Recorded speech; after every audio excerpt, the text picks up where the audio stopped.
Hello there, thank you so much for joining me. Today I'm joined by lawyer Nick Freeman. Good to see you, Nick. Thanks for coming. And Becca Hutson, editor-in-chief of the News Movement. Good to see you too. Thank you for having me. And this is what we're going to be talking about today. First of all, what do you make of fining hospitals for cancelling operations at the last minute? Almost 20,000 planned operations were cancelled on the day and not rescheduled for a whole month last year. So should hospitals have to pay up for mucking you around? And mucking you around is an understatement. If you're all geared up to go into hospital for an operation, you're emotionally ready and everything else, it can be incredibly distressing to be told at the last minute you're not going in after all.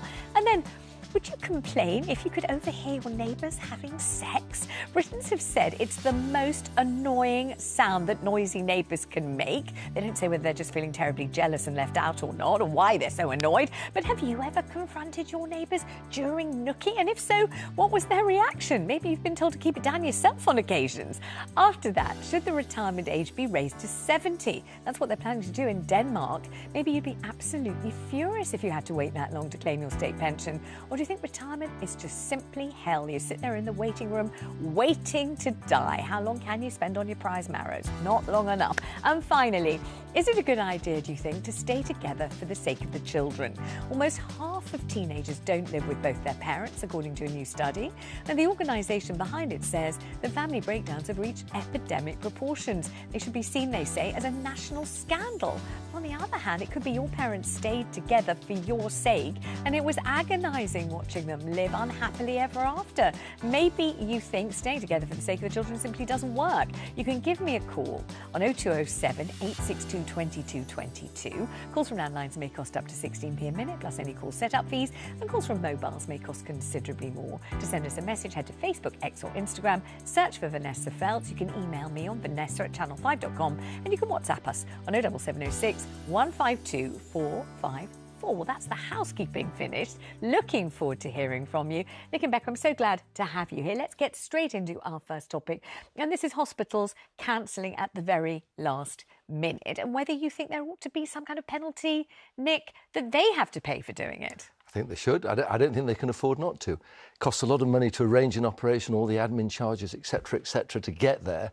And look at it from the point of view of the patient. You know, the NHS is there to preserve our health, not to exacerbate it. And you imagine you're going in, it could be a cancer operation, it could be something really serious, you've geared up for it. The hospitals need to take responsibility, and they need to basically get their act together. And I know they've got all sorts of financial problems, etc., but they're wasting a lot of money. And I think if you made them accountable, and if they were told, look, if you cancel this operation, and the figures are rising massively, then they will get their act together. And I would also, while we're on the subject, I would charge patients for missing appointments. So we generate some income, because the NHS and patients need to be more responsible, and they need to contribute when they're not responsible. And I think that will help. There are restaurants that do that. If you cancel or you don't show up, they expect you to pay for the meal that they had ready for you and you didn't show up for. On the other hand, Becca, one of the things we hear about the NHS, and we hear it a lot, is that the admin costs of charging us. For example, you know, when people come from foreign countries, we think they've come just to use our NHS and pillage it. And then when we hear that they haven't really followed up or they can't get the money off them, we are always told that's because it's just so expensive, the cost of pursuing the money. So do you think it would be a good idea to fine the NHS, which after all is our money, isn't it? Then wouldn't we be being paid our own money back again? It would be going round and round? No, exactly. You make the perfect point. It would be totally circular. And also, exactly, who's going to oversee this fine system? We haven't got enough staff in the NHS as it is. This is why appointments are being cancelled, these routine appointments. And I completely agree. How distressing to think that you're going in for an operation and then to be, to be the day before on the day and not be able to get that service. I completely agree. But, the reason that the NHS is in this situation, and I hate to lower the tone so early into the show, is because of, they've been subjected to, huge underfunding, the A word, austerity. We've got an NHS that's crumbling under the demands of routine and emergency medicine. So, of course, they're having to cancel. So we need to, rather than taking money out of it, we need to put money in. Well, wouldn't it incentivise them, in fact, to not take money out? I imagine they want to do the operation. I don't think they're sort of, sitting there, I could do this, or I could go on an extra long lunch break. They obviously want to do these operations. But I think there's massive room for improvement. I mean, look, the amount of money they lose in negligence claims every year, it runs into billions of pounds. It's because of people like you. No, I'm not an ambulance chaser. I'm a criminal defence lawyer. But no, so that there's an awful lot of inefficiency, as there inevitably is. So if there's inefficiency, we can become more efficient, save money. Both ends, the NHS and patients. But don't you think the thing that we're not talking about, I could call it the elephant in the room, but I don't know which room it's in, but is the terrible glitch and the terrible sort of bottleneck in terms of social care, so that there are people in hospital who don't want to be there and don't need to be there. Shouldn't be there. And they should be at home, Yeah, but I they agree. need some kind of help and support. It's not forthcoming. There isn't the money. There doesn't seem to be the will. And they are marooned and stuck in hospital. And therefore, there are junior hospital doctors who are having to spend time, because I used to be married to one, and I remember this very, very clearly, spend time when they could be looking after patients, but phoning people to say, I'm so sorry, you can't come in for your operation. There isn't a bed for you. We can't admit you. So sorry, it can't happen. It's a waste of everybody's time, isn't it? It is, but if you look at the way it's run, you know, so many nurses are booked on agencies, and the fees that these nurses are paid are astronomical. Young doctors, and I know from personal experience, neighbours of mine who actually work as locums and get massive more pay than normal doctors if they were just working in the hospital system. They found, if you like, the loophole where they can work far less and earn far more. So the NHS needs to sort itself out financially, and unless it's incentivised to do so, we can't keep having this excuse, it's the NHS, it's overburdened, it's underfunded. We are where we are, and it needs to sort itself out. And as long as we keep making excuses for it, it will continue. It needs to stop. I mean, the phrase "sort itself out" is the sort of thing that you might, put on a tea towel or, say to your grandma. But my God, it's complicated, isn't it? It is, but there's a lot that needs to be done. But we have to start doing it. Otherwise, it's a bottomless pit, and that's what's happening.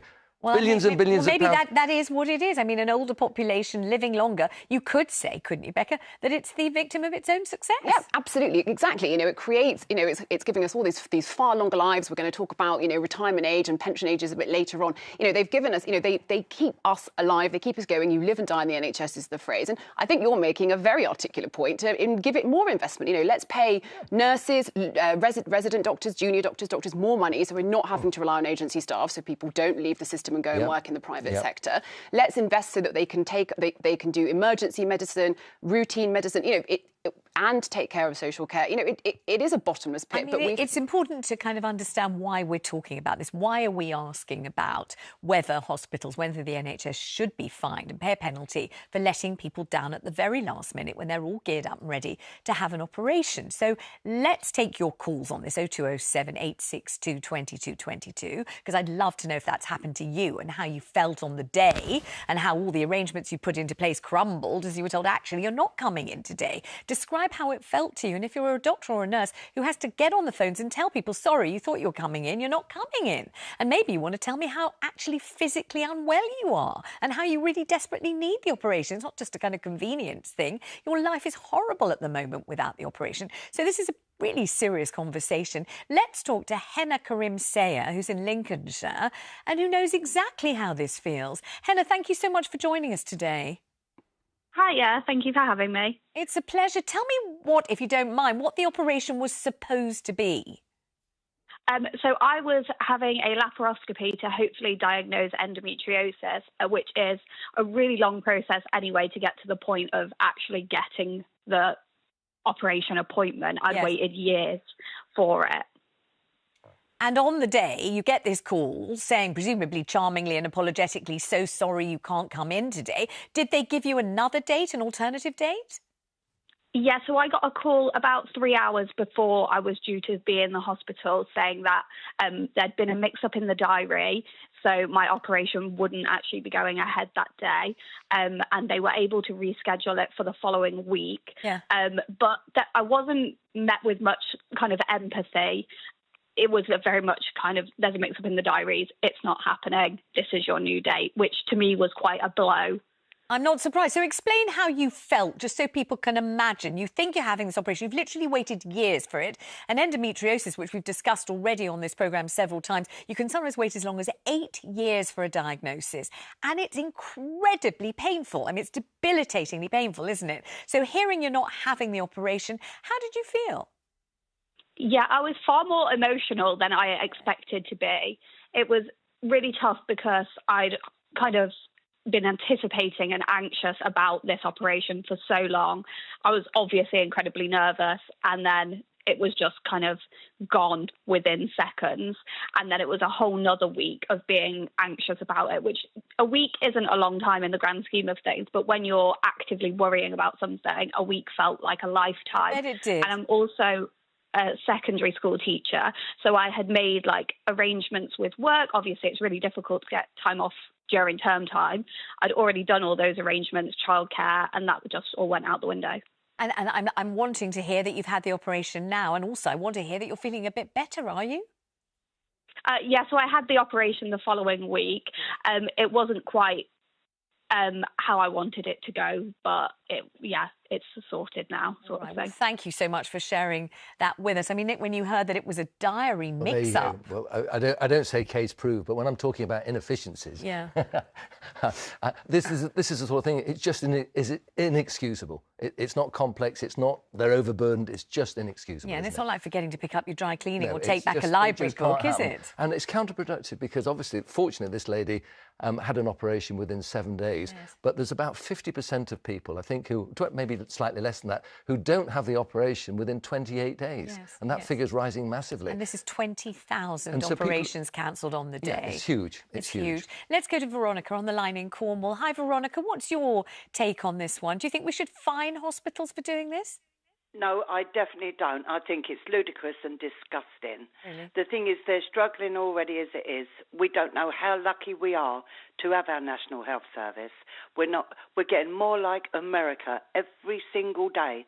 Want to sue this one, want to sue that. And of course, all these lawyers, they love it because it's about money for them.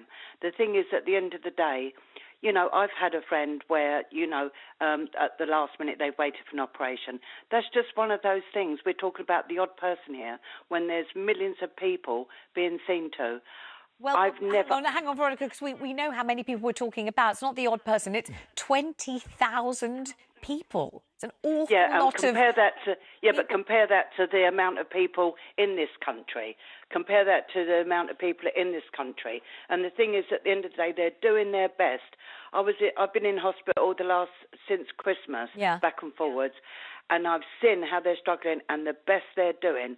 And for people to sort of condemn them and then want to fine them, they're already struggling for money.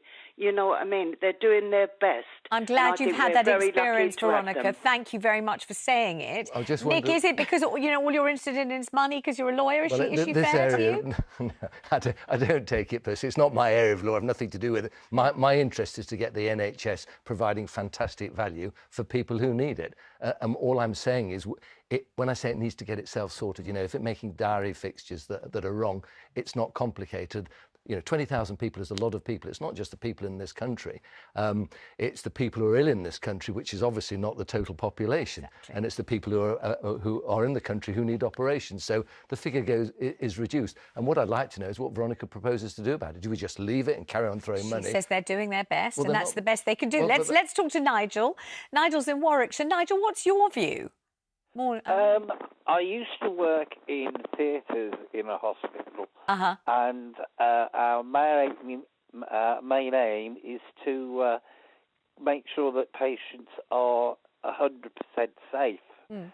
So most of the time, the operations were cancelled because A, there weren't enough staff, or B, the equipment was not available for different reasons, and then they wouldn't actually have the operation and get infected, etc. OK, I can't tell from what you're saying, Nigel, whether you just think, well, that's how it is and so be it. Sometimes there weren't enough staff, sometimes you couldn't use the equipment, or whether you think that's appalling. There have to be enough staff. The equipment, which is very expensive and which we've all paid for, must be up and running. It must be sanitised and hygienic, and it must be ready to be used. Otherwise, what's the point of having it?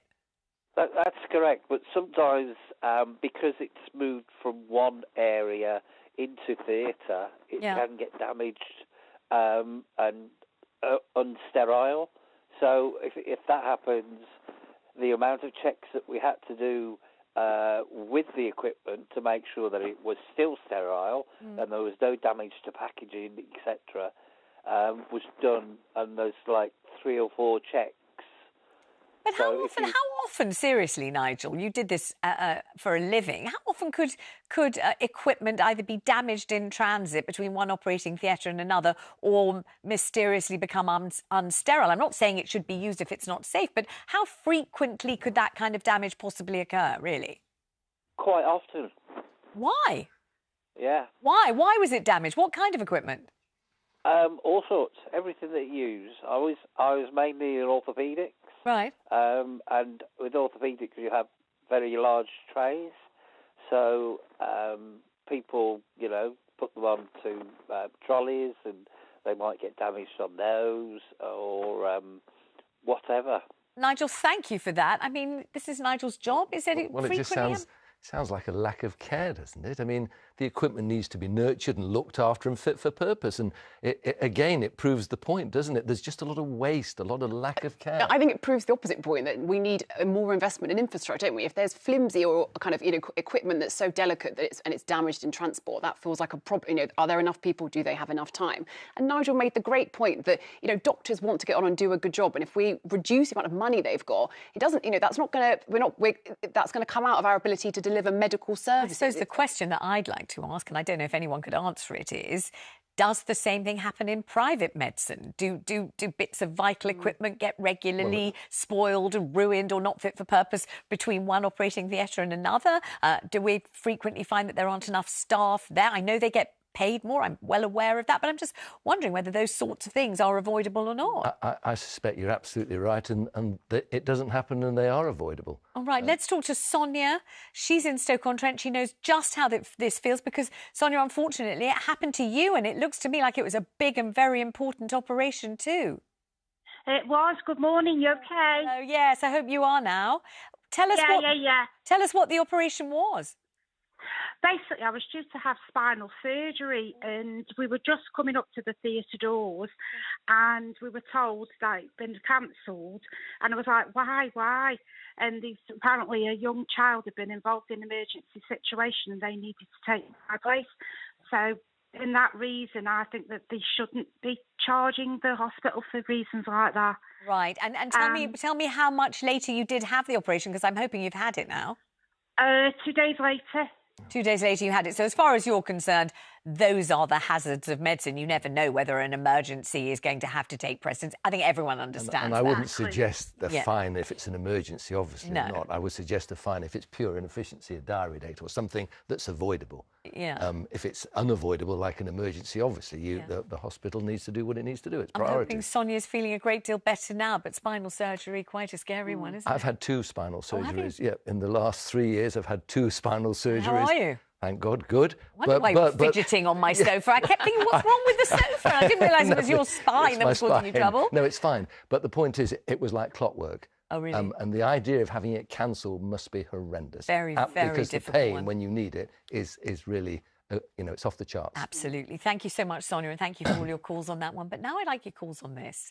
Would you, maybe you already have, would you complain, have you complained if you overhear your neighbours having noisy sex?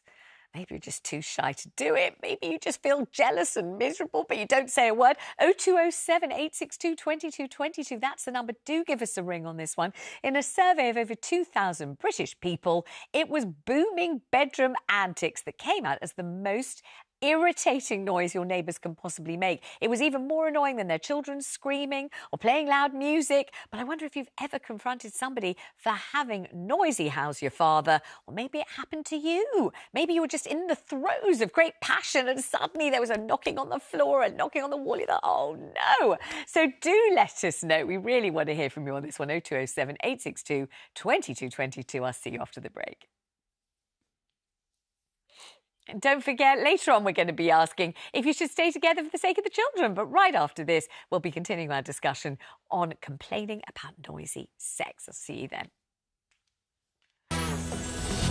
Welcome back. We're live on 5. Guess what we've been talking about during the break? Noisy neighbours making a tremendous din and everything else in the bedroom. Don't forget, later on we're going to be asking if retirement age should be raised to 70. But let's get back to this one. if you kept on overhearing, or even once very, very loudly, your neighbours having noisy sex, would you say something? Would you complain about it? What would you do about it? Let's go to Andre, who's on the line in Essex. Andre, I think this might have happened to you, has it? No, actually, actually we were having with people complaining about sex. If they're having it, they're adults, Vanessa. If we do it, we're adults. I don't think there's any wrong in having a bit of fun and pleasure. I don't think there's anything wrong at all in having a great deal of fun and pleasure in any position you like at any time of the day or night. But what about when you make such a caterwauling and cacophonous noise that your poor old neighbours who are just minding their own business have to hear every moment and every ounce of your pleasure, Andre? That's what we're talking about. Well, if they hear noise, I don't. You shouldn't care less. You should do whatever pleases yourself. Hang on a minute. You don't feel the same about, playing the drums loudly 24 hours a day or playing, I don't know, Des O'Connor hits all day, every day at the top volume, surely, do you? So why would you want to have incredibly loud sex and expect your poor old neighbours to live with that noise? Because they could be doing it in their place as well, a place of. They might, but they might not, and it's a question of whether you should inflict your ecstatic groans and moans of extreme pleasure upon your poor old neighbours who are just trying to watch Coronation Street or something, or indeed the Vanessa show. That's correct, yes. I understand where you're coming from, but we all got to have a bit of fun. Got to have a bit of fun. I'm not against fun. I'm not against fun at all, Andre, and you should definitely carry on doing whatever passionate stuff you're doing, but it's a question of whether you should inflict it on the neighbours. Thank you so much for calling. Let's ask Nick about this. Have you ever had to endure this, or have you inflicted it on others? I certainly haven't inflicted it on others. But I've spent 25 years living in hotel rooms.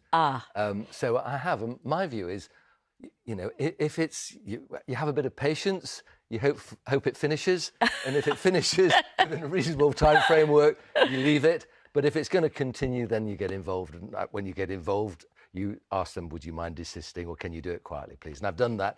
I had an American couple once in one particular hotel in London who were just at it all night. They didn't stop, and the noise was ridiculous. And I was doing a trial the next day, and obviously, I don't want to go into court not feeling anything but on top form. So I had to say something. And did you knock on the door and say it, or did you get you? Walls. You knocked on the walls, and they didn't shut up. So I eventually came out my room, put something on, knocked on their door, and I had a discussion, and he stopped. But and at the end of the day, I wasn't going to have a fight with him about it. He was a big guy, and I let him carry on. But it wasn't nothing I could do.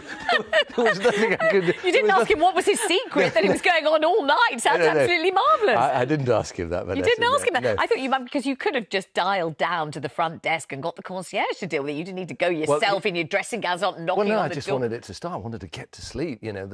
Often you have someone concierge on the phone and they don't want to get involved. Come up to the 8th floor. It takes time. I try to nip it in the bud, if you know what I mean. I think I know what you mean, but this idea that Nick is trying to work out when it's going to finish from behind a door in another hotel room, how the hell does he know when that's going to happen? It's too fraught, and the idea of doing that, I think, is mortifying. I mean, I'm very single and I live alone, and I think if I complained to my neighbours, they'd think I was just the jealous spinster next door, So I think I'd just be too embarrassed, and I'd just politely, I don't know, earplugs in. Yeah, earplugs have what they're having, and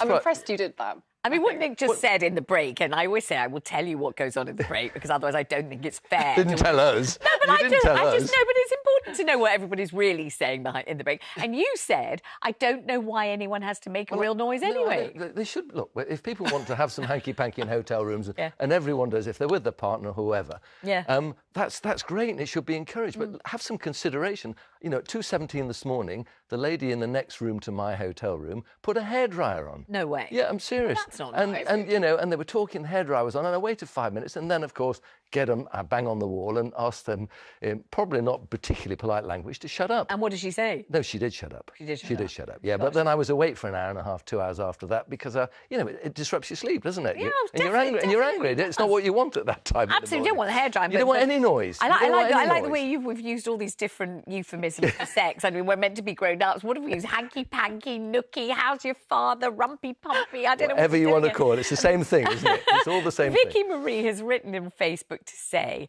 I keep debating if I should post some foam mattress adverts through my neighbour's door, as the squeaky mattress clearly needs replacing. Because we certainly know when our neighbour's son is home with a new lady friend. I'm glad he's having such a vibrant time of it. I mean, could you? You could do that, really, couldn't you? Could But that's probably not the source of the real noise, is it? I mean, that's part of the noise. Well, they're hearing the squeaking. But I think we're talking about the groaning and moaning and the saxophony that you referred to. I don't know why I'm laughing, because in the middle of the night actually isn't funny. And in fact, also, if you were in the middle of having tea with the vicar, you wouldn't necessarily want to hear your neighbours in the throes of ecstasy. Let's talk to Maria in Portsmouth about this. Hi, Maria, what's going on with you? Can you hear your noisy neighbours doing this? No, I can't. I'm only in my late 40s. Yeah. I've got children and I've got a teenage daughter that's 19. Yeah. And she has her boyfriend to stay over and things like that. No, we just got to be quiet. We don't need to hear noises like that, and not in a rude way. I don't want to hear my neighbours, and I know they wouldn't want to hear me. Let's just respect each other. And when you know you live in a close vicinity, they might be able to hear noises. Just be quiet. If you could hear it, though, would you march along and thump on the door and say, now, come on, this isn't fair? Or would you feel shy because it's something that's, supposedly so private that you don't really want to go? Vanessa, I come from an Irish family, love. So if I wanted to complain, I'd be around the house knocking on that door complaining. But what I'd actually be doing is clapping, saying, well done, have a good time, enjoy yourself. No, you said you want to sell us tickets. We can hear all the sound effects. You might as well invite us over to have a bit of afternoon entertainment. I mean, I'll invite my neighbours round. Absolutely, absolutely. Gosh, if they can hear you now on this show, Maria, they'll know it's you, won't they? And they'll pipe down. Oh, my neighbours around here know me. They do, but they love it because we just have a laugh around here. But we're one of them communities because we're so close and we're a housing association. Yes. We all respect each other. And because I've got a little one and they're older, because I've got a disability, right? And they'll just, if I always say, if she's a bit noisy, just let me know and I'll get her to be a bit quieter. All you got to do is respect each other. I mean, that is really the way forward, isn't it? It's the magic word, respect. And yes. if we all respect each other, there's never a problem. Absolutely. Let's go to Martin, who's on the line in Bedfordshire. Obviously, we're talking about what goes on in bed or possibly in the kitchen, on the kitchen table, depending on your proclivities. Martin, in Bedfordshire, what would you like to do if this were to happen? Basically, be considerate of your neighbours. Be considerate, I know, but what if they're not? Yeah. Well, then just report them, innit? Report what? Report them to the council? Would you do that? You'd ring the council and say they're having too much sex and it's too noisy? No, obviously to the police, innit?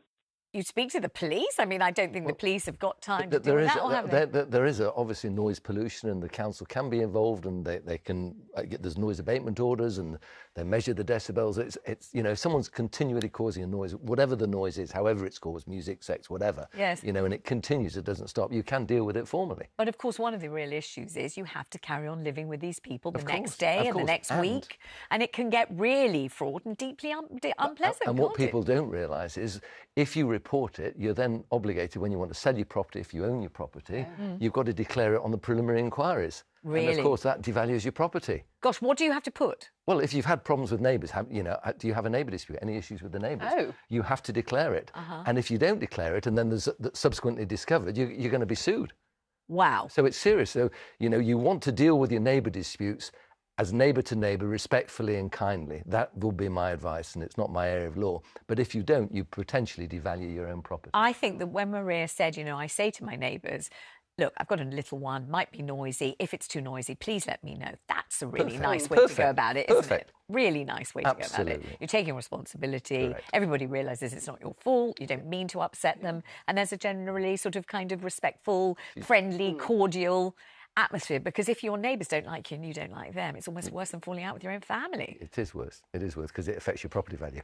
It affects your property value. And people think you're obsessed by money. Why would they think that? Why on earth? Well, thank you for your calls on that one. Let's get into the next topic now, which is, do you think the retirement age should be raised to 70? Get your calls in right now, 0207 862 2222. That is what's happening in Denmark. It's not suggested, it's really happening. It's going to be the highest retirement age in Europe by that time they execute that change, which is going to be in 2040. Over here, you're probably familiar with this, the state pension age is increasing from 66 to 67 between next April and 2028. So does the idea of working right into your 70s fill you with dread, or can you really not imagine doing anything else? And maybe you think it all really depends on the kind of job you do. If it's very physical, if it's very tiring, maybe you just don't think you'd be up to still doing that same job in your 70s. Let's ask Nick about this one. I mean, I know you obviously love your job. It's quite clear. Yeah. People who might not know what you do, you're a lawyer, and what do they call you, Mr.? Loophole. Mr. Loophole, because you're always getting people off these different speeding offences and motoring offences, often very rich, famous, usually sportsmen. You're always in the papers. Television presenters, etc. And you obviously relish it. You obviously enjoy it. I love my job. I love my job, and I think if everyone loved their job, they wouldn't consider retirement. I literally don't have any friends who want to retire. When we talk about retirement, what we're really talking about is when we draw the state pension. That's really what we mean, isn't it? Yes. You know, when can I draw my state pension? And the reality is we're going to have to extend it. The government has to reconsider every 5 years. And although I think it's 67 now, it's going to go up and up and up. And the point is, it's good for your mental health, it's good for your physical health. And if the government said, look, if you work longer, we're going to provide tax breaks. Maybe you won't, the money you earn, you'll only pay 10% income tax or no income tax. People, I think, would be encouraged to work longer because they like to earn money. They would see an immediate benefit. And I think we'd be much better as a society. But I wonder, Becca, whether you think this divides into people who, A, are lucky enough to have jobs they adore, which is some people, but not everybody, of course, and B, people who have kind of white-collar jobs where you get to sit down comfortably and get on with what you're doing, rather than people who are out there doing really physical, punishing jobs, which you honestly, frankly, can't imagine them still doing at the age of 70, and you can't imagine wanting them to do them at the age of 70. I think, exactly. I think it's such a privilege to enjoy your job, isn't it? Because we have to do it every day, but for lots of people, that isn't the reality. And I also think, we weren't put on this earth to work for, 2/3 of our lives. Regardless of what you're doing, I think having the time at the end of your life to enjoy your family, to travel, to rest, whatever you want to do. I think the idea that we were put on this planet to have careers isn't necessarily what kind of God intended. And I'm glad you're bringing God into it. We've had the law mentioned. Well, he's got the law. I'm next to Miss Loophole, so I've got to pull out some big guns. But I just think there's probably more to life than paying in. And there is, but they're not mutually exclusive. You can enjoy your family life, your sport, your friendly life, and work. You can't just do, I'm working there for I've got nothing else. No, of course. But imagine if, you're in the army. Imagine if you work on an oil rig. Imagine if, for example... You don't have to carry on with that work, though. Imagine if you're a kindergarten teacher. Yeah. That's a very physically demanding job. The children are very little. Yeah. Would you like a 70-year-old teacher to be in charge of a large class of, unruly children, for example, a school games teacher? There are lots of jobs where you want the person effectively to be energetic, youthful, and in their prime, whatever that is. And I don't know how many people think 70 is your prime. Well, it's being pushed into the long grass, isn't it? The older we get, the younger we are at an older age.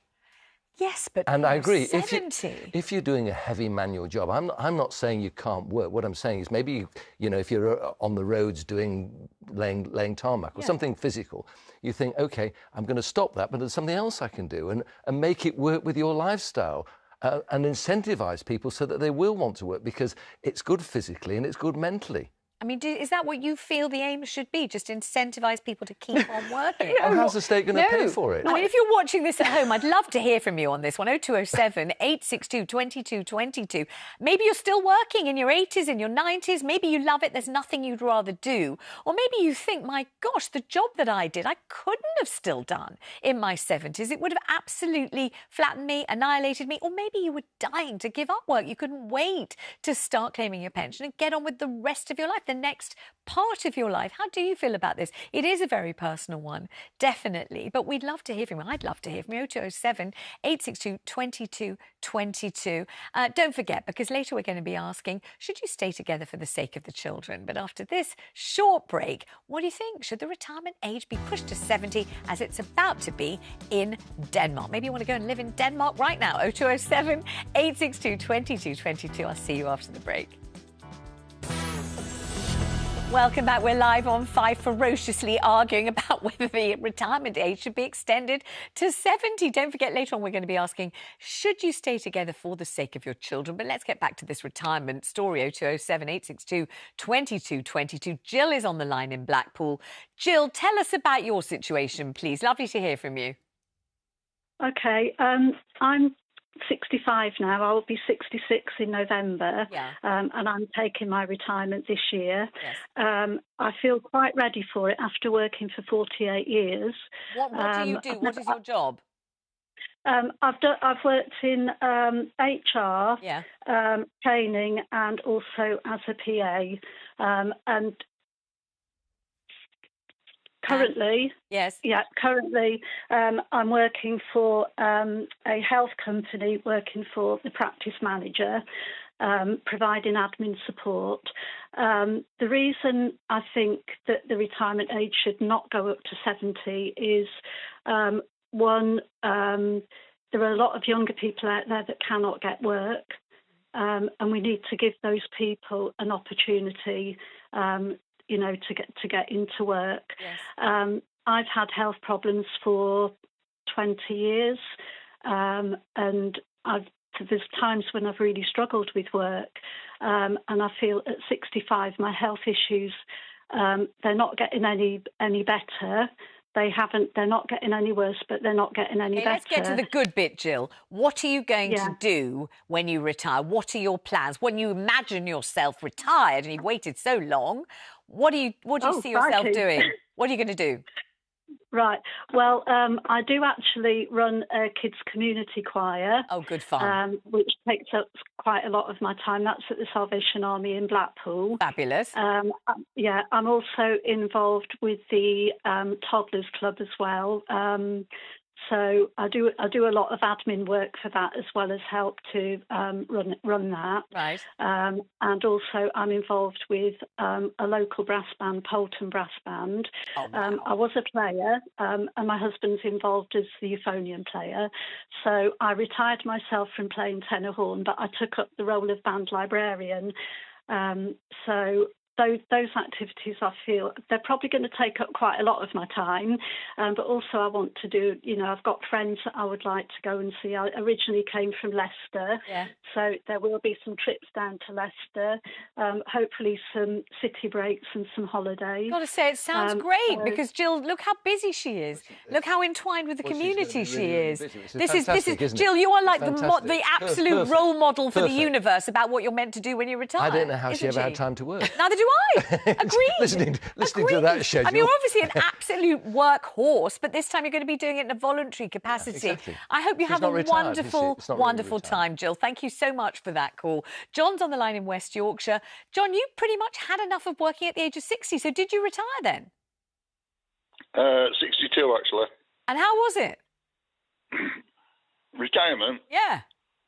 Marvellous. So what do you do now you're retired? Describe a typical day or week. What do I do now besides spending most of my day in Wetherspoons? Is that really what you do? Well, I do exactly as I like. But if I could say, I used to work for electricity board. Yeah. Digging holes. Yeah. Getting down them, working on live electric cables, and I knew very well that I was pushing it at 60-year-old. Yes. Never mind being told. How do you expect somebody to dig across a road and mend live electric cables at 70-year-old? Absolutely, that's exactly what I was trying to say a few minutes ago. But John, Nick says what you should have done, or what you could have done, was give up that job because it was very physically demanding, but get another one, re-qualify, retrain, find another job to do. Did you fancy doing that? Did it occur to you to do that? Can I ask you the question? Do you intend working till you're 70? Me? Yes. If they pay me, my God, I'm here. 100%, but then look what I do. I get to sit on a sofa and talk to you, and I love it. You see, I'm lucky. I'm one of the lucky ones, aren't I? If I were working in a factory, probably not so keen, John, in fairness. So thank you for asking me the question. I gave an honest answer, but I appreciate it, and thank you so much. Let's go to Deborah, who's on the line in Doncaster. Oh, Deborah, poor you. I'm so sorry. You're not well. No. Well, what happened was I've worked since I was a teenager. Yes. I've been an actress, an entertainer. I've worked even in every job you can imagine. Cleaning when I've been out of work. I retrained, requalified as a hairdresser. Oh, yeah. Took me to cruise ships. I've had a very interesting life, and then realised at 60, my back and my limbs weren't too good with the hard work. Oh, yes. They made me wait now until I'm 67. I contacted long COVID, Yes. and so I just had different bouts of illnesses, and I can't get well enough to do another job. I'm so sorry. It looks like you've had the absolute worst of both worlds, Deborah, and really drawn the short straw. What a shame. I'm so sorry. And so many women, of course, as we know, who are trapped in that gap, the difference between what they thought that they were going to have. Sad. It's very sad. They thought the retirement age was going to be. It's very sad. Isn't it? Yeah. It is. I hope she's drawing some sort of sickness benefit to supplement it herself. I certainly hope so too. Let's talk to Brighton. Oh, now this is Barbara in Brighton. Hi, Barbara. Hi, lovely to speak to you. And I must say, Vanessa, that I'm really enjoying your show. Well, you're saying all the right things, Barbara. We can see you're a charmer. Barbara is working at full throttle at the age of 85. But tell us what you do, Barbara. I run an antique shop, so it's dead easy. I might as well sit in the shop and meet people as stay at home and get miserable, you know? So that's what I do. So I've got quite an enjoyable life. And also, I don't have to work all the time. You know, if I don't feel good, I can take the time off with it. It just depends on the job you do, whether you can stay on or not, doesn't it? Really? I think you're right. But tell me a little bit about the antiques that you specialise in. Are you still going out to sales and things like that and sourcing them, or are you selling antiques you've acquired over your whole lifetime, or how's it working? No, it's not antique. No, because I have sold some that I've had all my life, because I came from a family where we all did antiques anyway. People come into the shop and sell me things.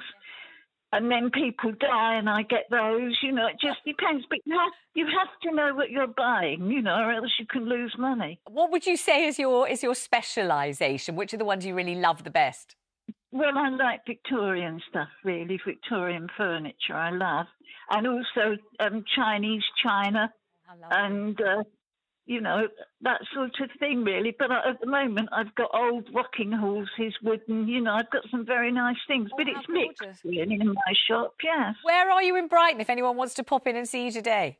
I'm in Rottingdean, and I do cream teas on Sunday, so I'd be very happy to see people. Do you? How lovely to talk to you, Barbara. Thank you so much. That's Barbara, 85. Perfect example. And loving the social side as well. You can hear it in her voice, can't you? Yes. You can hear the enthusiasm, the zest for life. And that's the point to make. If you're lucky enough to find something you're physically able to do, it's clearly good for you. And it's a long way off for you, this conversation, isn't it? I don't know, in some lighting, yeah. I mean, Barbara was an inspiration, wasn't she? Wasn't fantastic. That lovely? Yeah, that was absolutely very fantastic. uplifting. It was. I like that gentleman who said to me, what about you? What would you do? And the answer is, I'd carry on working. As long as they'll have me, I'm in. Thank you so much for all your calls so far. But now we'd love your calls on this one. Do you think you should stay together for the sake of the children? Maybe your parents did that for you, and maybe it was really deeply uncomfortable knowing that they were unhappy together. Or maybe you didn't really think about them. You just thought, my mum and dad are together and that's our family and that's the best thing they could have done for you. Maybe you tried it yourself and you're glad you did it. Maybe you tried it and it just didn't work at all. What do you think? Should you stay together for the sake of the children? 0207 862 2222. That's the number. Please do give me a ring on that one. And why are we talking about it? Well, because it turns out that nearly half of teenagers in this country don't live with both their parents. This is a brand new survey by the Marriage Foundation think tank, and they say that family breakdowns are at their highest levels since records began. They've increased 5-fold since the 1970s, and they say the number of broken homes is a national scandal. But I wonder whether you think the way to solve it is to stay in what is obviously an unhappy relationship, or will it do more harm than good to the children? Let's start with you, Nick. I know you've been through a divorce. Two divorces. Two divorces. God, as a lawyer, I would have thought you would have saved yourself the expense of that. Well, I didn't say I didn't, but I didn't. Look, I think But my answer is no, you shouldn't stay together for the kids. Right. What's interesting is more and more people now not getting married, they're living together. The primary important thing is to ensure that the children are happy. And it's a case of how you achieve that. And I don't think just staying together for the sake of children, you're not demonstrating a loving relationship. So when the relationship's broken down, it's you split and you don't weaponize the children, you do it civilly, with love, with kindness. So you're preserving, you don't, you make sure that no one's blaming anyone. It's just a situation it is. What I find fascinating is, I think that the breakdown in the family unit, and that doesn't matter whether you're married or not, is responsible for a whole host of our young criminality, our young mental health issues. In the 70s, the family unit stayed together. And I know people weren't maybe as happy as they think they should have been or could have been, but the unit did stay together. But I feel as if you've gone from you shouldn't stay together to you should stay together in about two sentences, Nick. Well, the point is, I think our aspirations now are not realistic. I mean, how happy we think we're entitled to be. I think there's this utopian existence of, this orgasmic existence of how our relationship should be, which doesn't actually reflect reality. And in the 70s and 60s, people stayed together. Very few people got divorced. Yeah. And you didn't have children generally committing offences. They tended to have respect. They were well behaved, etc., etc. And now with social media, different attitudes, everyone thinks, oh, it's not very good, I'm breaking up. And I'm afraid if the parents can't demonstrate a good, loving relationship, you're better apart. I don't know. Now, you're a different generation. What do you think? I mean, I was almost agreeing with you. The old, when you're on a plane, sort your mask out before you sort someone else's. How can you expect to have happy kids if you are, not happy yourself? And I think, showing your children how to value yourself and what a respectful, copacetic relationship is really important part of parenting. And I really don't agree with the kind of breakdown of the model family. I think you can be a really happy kid in a family that looks very untraditional. And I think phrases like broken homes is something we should probably leave in the 60s and the 70s. And yet, we can say whatever we would like things to be like, but for many children, when a marriage breaks up, first of all, you have the feeling of being left by one or other parent, even if they're not specifically leaving you, and even if they have that conversation, which is, I'm not leaving you, I'm leaving your mum, or I'm not leaving you, it's your dad, I don't, that thing. So you're left there in a home which effectively is broken because it isn't what it was like before. And then you have that, that wonderful book by Jacqueline Wilson called The Suitcase Kid, which describes the plight of a child in a shared custody situation where, on Thursdays you go and stay with dad and you take your gym kit in this bag and then you go and stay in a house which isn't the house that you really live in with children from another relationship or children that the other person that your dad or mum is now with had before you were even born, and you have to share a bedroom with them or something. And then the next day you have to remember to take that into school because and this is considered to be an optimal way of living. And nobody really talks very much about the effect that kind of thing has on children as they shuttle between two different homes. The presumption that it's better that way, I'm not sure it necessarily is better that way. And one of the things I remember learning from a psychologist years ago is, children are lovely and wonderful and we adore them, but they can be very, very selfish. And really what they want is not to have to think about whether their parents are happy or unhappy. They just want their parents there in the same home, in the house, so that their lives can continue as normal. And who can possibly blame them? Well, that might be on their wish list. But first of all, I'd say children are very resilient. And secondly, I'd say that as long as there isn't any animosity and hostility... But there almost always is animosity, no, you can't. Well, it's the parents' responsibility to conduct themselves in a way that actually preserves the sanctity of the children. And that's the prior thing that all the courts really consider is what is in the best interest of the children. And if parents, as I say, didn't weaponise the children, and you didn't have one parent saying, you want this amount of money, I'm not going to let you see Tommy or Jane on this day and this day. This is what happens. And parents need to assume responsibility and protect the children. Yeah, but these are perfect parents in a perfect world, not parents who are completely shocked because their other half has suddenly absconded with someone else, or the marriage that they believed in and thought was going to last forever has just imploded, and they're not sure where they're going to live, and they're not sure what they're going to do for money, and there are little children caught at the heart of it. I mean, ideally everyone would behave impeccably, but ideally everyone would do that all the time in every situation. But this is a situation where people are so desperately fraught. It's life. But it's hard on the children. But it'd be much harder if they're living with mummy and daddy who can't stand each other. Well, why don't mummy and daddy make this superb effort but in the house rather than outside when they've split? They may well have done, and it hasn't worked for one reason or another. So when it doesn't work, we know statistically that the children are actually much better with parents who are separated. What are those statistics? That's not what this whole conversation is impelled by. This organisation saying lots of these children being brought up away from one parent. It's not a good thing. All right, we're going to discuss this after the break. If we can just manage to keep calm and not get too annoyed with each other. Should you stay together for the sake of the children? Maybe you left an unhappy relationship.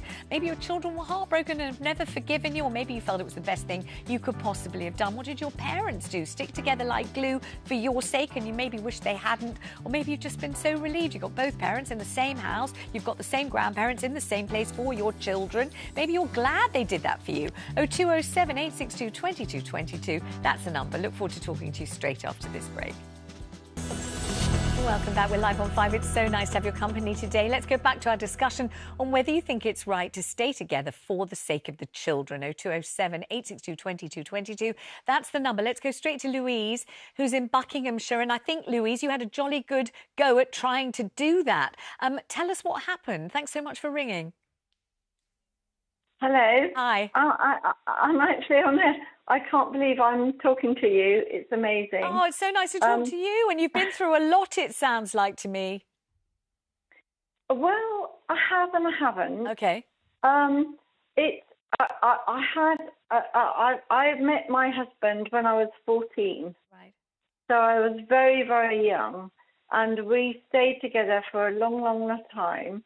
But when we had 3 children together, and it was just lovely, and we had some very good friends and so on, but unfortunately he had an affair with one of my best friends. Oh, how painful. And it was so bad, but the thing is, when I looked at it, I thought, you know, this is the worst thing that you could ever imagine.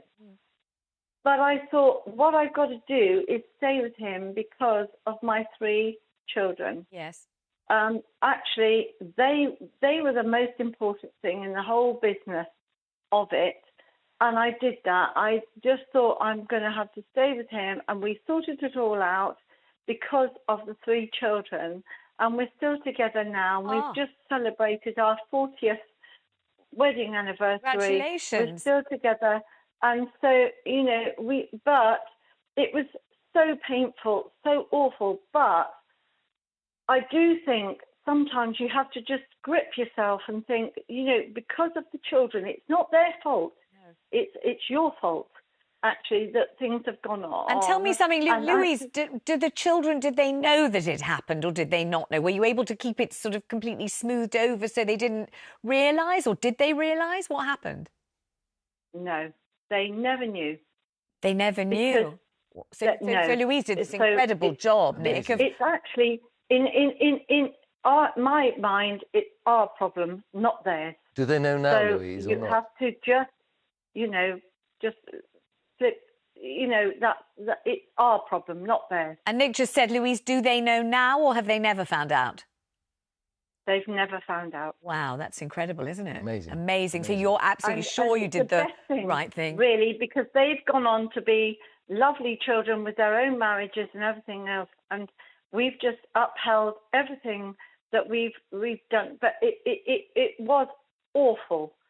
It destroyed me, really. But I thought, do you know what? They don't need to have this on their backs. They don't need it. Okay, I'm asking so many questions, but have you found happiness again within the marriage, or have you been unhappy and hurt ever since and you're still unhappy and hurt? No, we're more than happy now. We've had to move on. You have to, don't you? You do. You're the best caller on this subject I could ever have had, Louise. You really are the best caller. Thank you very, very much. I mean, that's, you know, what an amazing story. That's kind of heroic sacrifice for the sake of your children, which ultimately ended up making them happy, not unhappy. What's important is she's clearly demonstrated a loving relationship throughout with her husband. Yes. And so the children have just benefited But at massively great from personal that. cost, obviously. That's but amazing. Personal sacrifice by bearing her own personal sorrow for a period of time. Fantastic. Let's talk to Lisa in Wiltshire. Hi, Lisa. So what happened to your family? Yeah, good morning. Hello. My parents divorced when I was about 8. They split up. Yeah. And I think that's the best thing they ever did. If they'd have stayed together, I think my thoughts on relationships or mental health would have gone down. I mean, it took a while for them to, you know, get talking after, but they always co-parented really well. Right. And I always felt loved on both sides. My parents are now best friends. Oh, that's great. My dad remarried, and I've got siblings from that marriage that I love to pieces. If there's birthdays, my mum gets involved. It's still a close family. My mum still visits my gran on my dad's side and everything. That's great. And I think for them doing that taught me a lot about relationships, that even though, okay, they didn't stay together, and I think I would have come off worse if they had stayed together. It shows that it does work. Sometimes you just can't stay for the kids. Kids aren't stupid. I wasn't stupid. I knew there was something going on. And being in an environment where you know the love is not there anymore would have been more detrimental to me than them splitting up, even though it was hard for me at first. But, I mean, the schools, they didn't even realise that parents' evenings, my parents would go together. They didn't even know my parents had split up until I was 13, and it was mentioned. Well, your parents obviously did the most incredible job. The problem is it's so hard to achieve that kind of harmony after a divorce. It was the right thing. Very unusual, but really amazing. And thank you so much, Lisa. Really good to hear from you. I mean, this is obviously a difficult one, isn't it? But when love's left the room, it's time for the parents to split up. You think so? Yeah. And you think the same? I think so, but I thought what great examples both of those callers' parents have set, with the self-sacrifice and also making it work in the co-parenting. But there was still love there. Yes, absolutely. Thank you so much, you two. It's been really great having you here. And thank you so much for all your calls today. They've been fabulous, really fascinating, actually. Jeremy will be here at 9:15 tomorrow morning. I'll be back same time, same place, on the Think Sofa. Until then, have a great afternoon. Lots of love. Bye-bye.